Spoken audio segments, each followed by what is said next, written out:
It's the Line Makers on Sporting News, presented by Jack Daniels.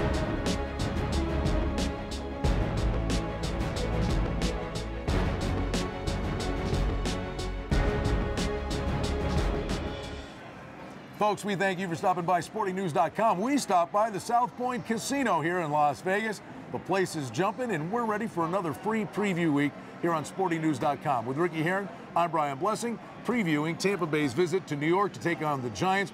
Ricky, Giants opened up 7.5, total of 44. Little money on the under already, down to 43.5, and actually that's a move that kind of makes sense. It kind of does make sense, Brian. Tampa Bay's defense looked very good last week in shutting down Cam Newton.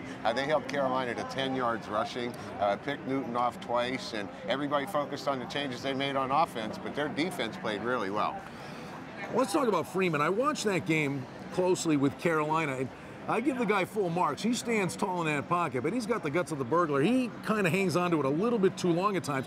And I got news for you. That's a recipe for disaster against this particular defensive line. It is, Brian. He's kind of a Ben Roethlisberger type. He's always thinking he can, take one more second and make that big throw.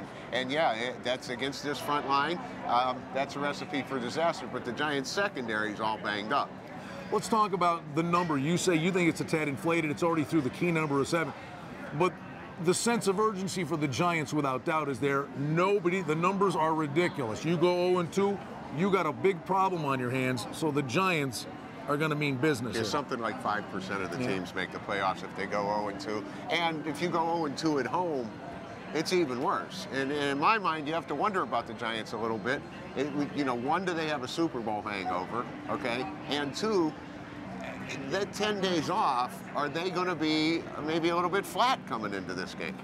And Cruz obviously is going to garner double teams all the time. Manningham is not a world beater, but you still have to wonder a little bit about that Giants aerial attack. Well, you do, and Ruben Randall, the kid from LSU, was supposed to be the one to come in and take Manningham's place. He didn't do much in the opener, but yeah, I have a lot of question marks about the Giants, and laying over a touchdown, that's a scary proposition to me. I think, like you said initially, this is going to be a tough defensive game, and I think maybe the under is the way to go.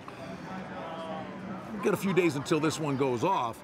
We're sitting at 7.5. Do you think it gets to the key number of 7? I think they're going to bet the Giants. I really do. I think they're going to bet the Giants. I don't think people respect Tampa Bay yet at this point, although I respect them after what I saw last week. Remember, this is a defense gave up 494 points last year. That was the worst in the league. In the preseason, they beat up Tom Brady. I know it was a preseason game, doesn't count, but as good as that defense looked last week, you have to wonder, this is a playoff team from 2 years ago. Final question for you. Week 1 to week 2 be some of the biggest adjustments, power ratings wise, we'll see. But is it also the biggest knee-jerk overreaction we get from the betting public because it's their first real look at a team? It kind of is, yeah. You're absolutely right. And people all of a sudden, okay, this team's going to win the Super Bowl, this team's dead, and that's just the way it happens. And it's ridiculous after week 1. Don't put too much stock in what you saw week 1. Put your stock in what Ricky has to say. It's the Line Makers on SportingNews.com. It's the Giants, a 7.5-point favorite at home, hosting Tampa Bay. The total on the game rests at 43.5.